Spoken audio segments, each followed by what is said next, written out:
आप सभी लोगों को नमस्कार। आज के वीडियो में हम सीखने वाले हैं क्लास 4 का हिंदी। क्लास 4 के हिंदी में आपको पहला लेसन आज सिखाया जाएगा, पढ़ाया जाएगा, जो एक प्रार्थना है, प्रेयर है, वो एक कविता के रूप में है। फ़िलहाल ये हिंदी की किताब आपके सामने, इसका जो है कवर पेज यही है।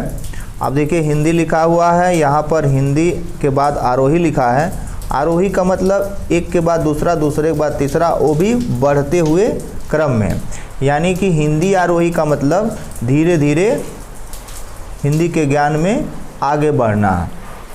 उसके बाद देखिए लिखा हुआ है यहाँ क्लास 4 यानी क्लास 4 का है। तो चलिए अब हम लोग आगे बढ़ते हैं। यहाँ पे देख सकते हैं कि विषय सूची दिया हुआ है, विषय सूची, और विषय सूची में कितने लेसन इस पूरे किताब में हैं ये इसमें लिखा हुआ है।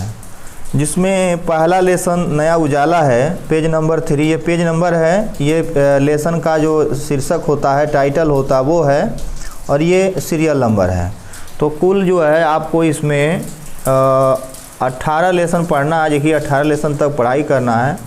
पंचतंत्र 18 लेसन है, 67 पेज पर है वो, और 2 प्रश्न पत्र हैं जो इस 18 लेसन पर आधारित बनाए गए हैं।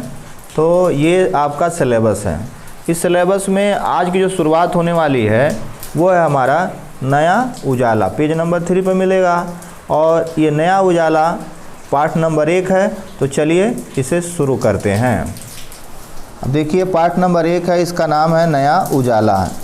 विशेष बात इसमें यह है कि इस कविता में कुछ कहा जा रहा है। प्रस्तुत कविता में प्रकृति प्रदत्त वस्तुओं, सूरज, हवा, पेड़ आदि को सुंदर ढंग से काव्यबद्ध किया गया है। साथ ही पाने के साथ देने के भाव को उत्प्रेरित करने की प्रेरणा दी गई है। इस पाठ में कवि कहते हैं कि जो प्राकृतिक वस्तुएं जो किसी भी प्रकार का शुल्क लिए बिना हमारा सहयोग करती हैं, जैसे सूरज है, चांद है, चंद्रमा है, पृथ्वी है, पेड़ पौधे हैं, हवा है, जो इन सब के सहायता से हमें जीवन जीने में सहयोग ही नहीं, जीवन ही है वो, उनके बिना हम जीवन जी नहीं सकते हैं।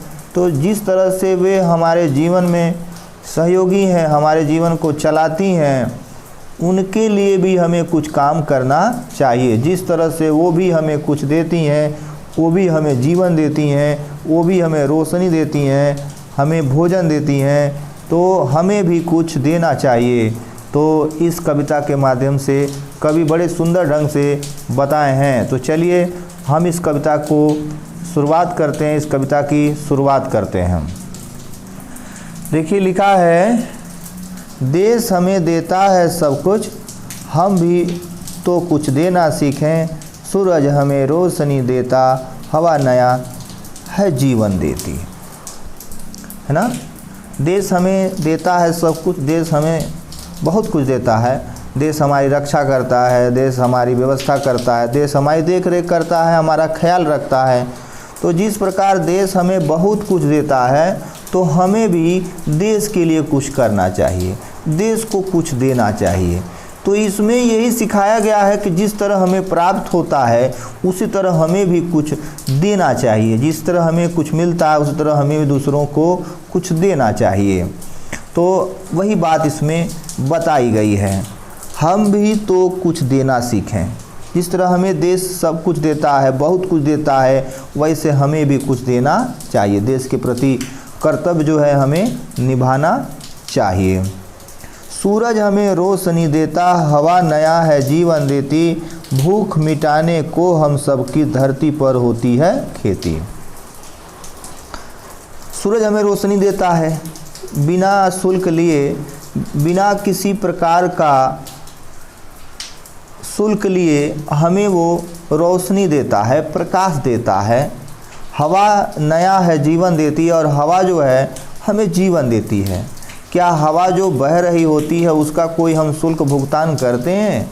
जो प्रकृति के द्वारा प्रदत्त जितनी चीज़ें हैं, जैसे हवा, सूरज की जो रोशनी है, ये जो धरती से जो उपज रहा होता है, क्या उसका हम कोई शुल्क देते हैं प्रकृति को?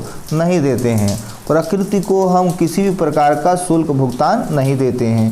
तो प्रकृति ये मात्र चाहती है, प्रकृति मात्र ये चाहती है कि जिस तरह से हम तुम्हें कुछ देते हैं वैसे तुम हमको भी कुछ दो।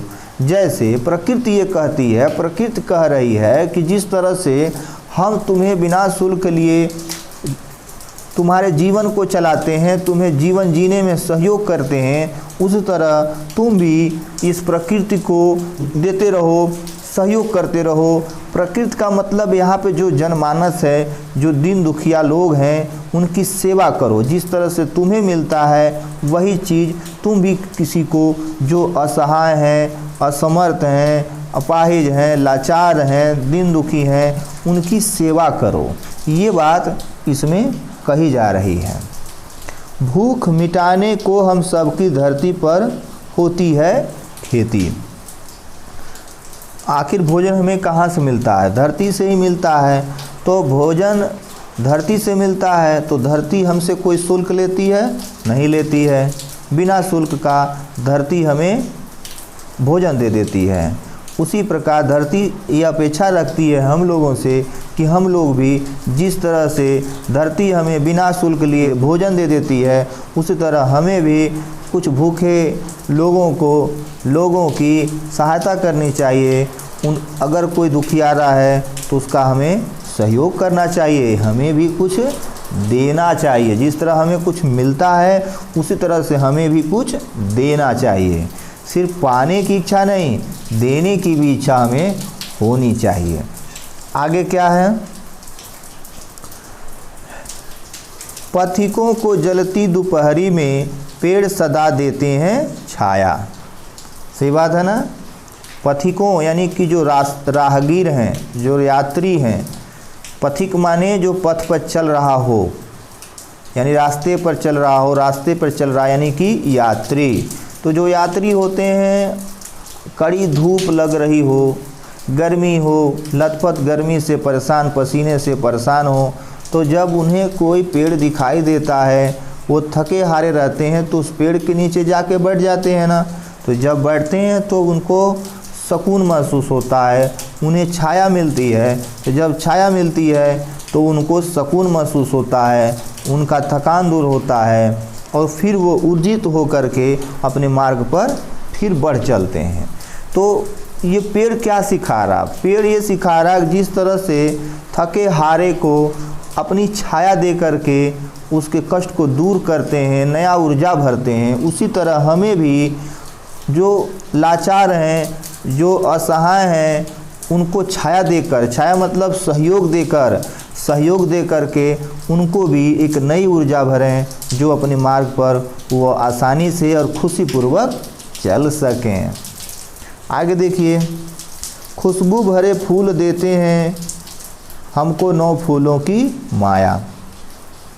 जो फूलों की बगिया होती है, फूल होते हैं, उसमें फूल के साथ साथ सुगंध भी होती है, उसमें बहुत अच्छी गंध भी होती है और ढेर सारा फूल खिले रहते हैं।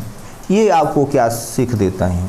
ये सीख देते हैं कि जिस तरह से मैं पूरे प्रकृति में खुशबू भरता हूँ, फूल कहते हैं, जिस तरह मैं पूरे प्रकृति में खुशबू भरता हूँ, चारों तरफ गंध ही गंध, सुगंध ही सुगंध चारों तरफ फैलाता हूँ, उसी तरह तुम भी अपने कर्मों से चारों तरफ गंध ही सुगंध फैलाओ, अच्छे गंध ही फैलाओ, चारों तरफ सुगंध ही फैलाओ।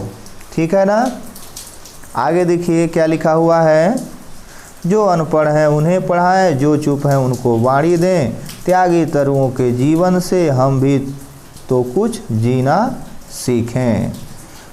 देखिए यहाँ कहा जा रहा है कि जो अनपढ़ उन्हें पढ़ाएं।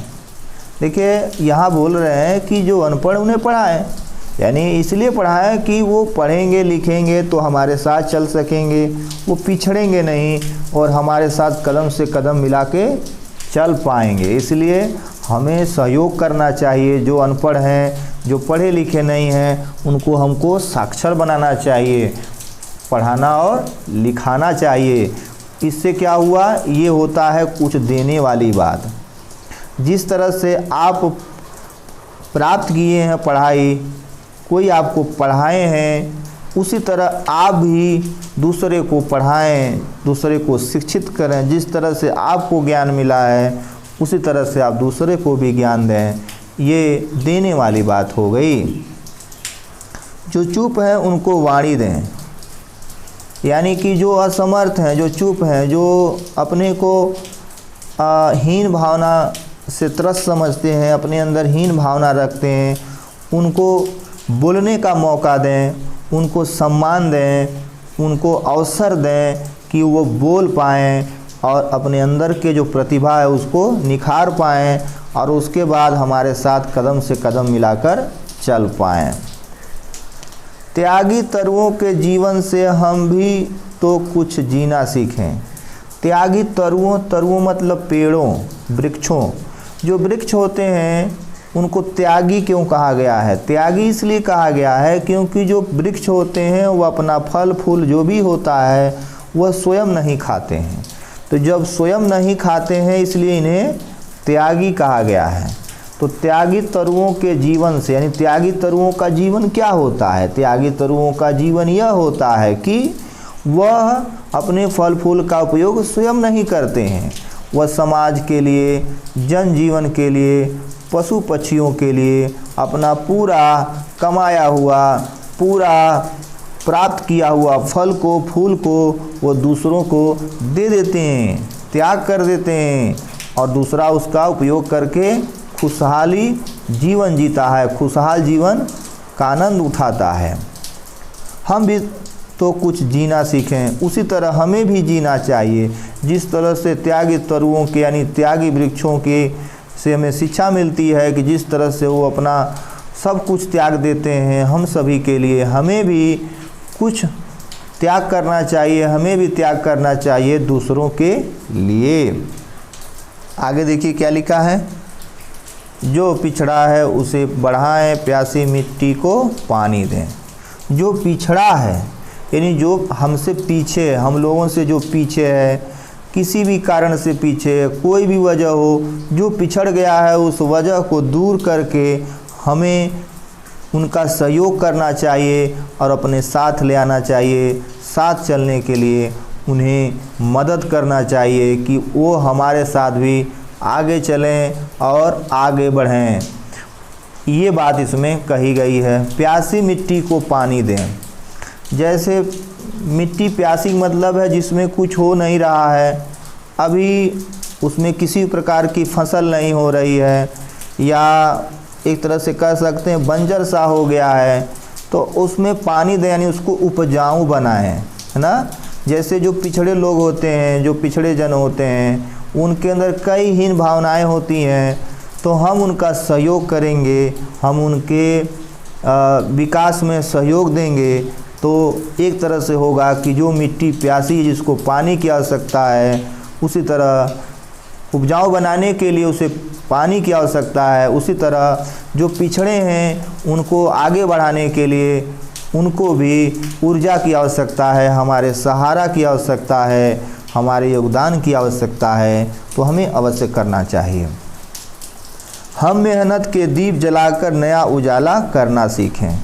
हम मेहनत के दीप जलाकर यानी मेहनत इतना करें, इतना मेहनत करें, इतना मेहनत करें कि वो नया उजाला यानी कि नया संसार, एक सुंदर संसार बन जाए, एक सुंदर संसार बन सके, इतनी हमें मेहनत करनी है। एक सुंदर संसार किसे कहते हैं? वह संसार जिसमें सभी सुखी हों, पशु पक्षी से लेकर जनजीवन मानव सभी सुखी हों, ऐसे संसार को ही सुंदर संसार कहा जाता है।